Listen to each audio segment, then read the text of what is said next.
الحمدللہ وکفا وسلام علی عبادہ اصطفیٰ، اما بعد۔ آج ایک دفعہ پھر ہم بانگ درا کا مفہوم بتائیں گے۔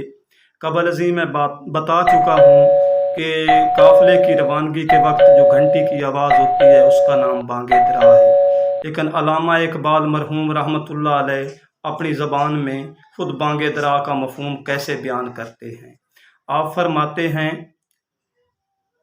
بتا کیا تیری زندگی کا ہے راز، ہزاروں برس سے ہے تو خاک باز، اس خاک میں دب گئی تیری آگ، سحر کی اذاں ہو گئی اب تو جاگ۔ امید ہے میری آج کی ویڈیو آپ کو پسند آئی ہوگی۔ اگر ویڈیو پسند آئی ہو تو چینل کو سبسکرائب کر دیں اور ساتھ ہی گھنٹی کے نشان کو بھی پریس کر دیں تاکہ میری ہر آنے والی ویڈیو آپ تک پہنچ سکے۔ وما علینا الا البلاغ المبین۔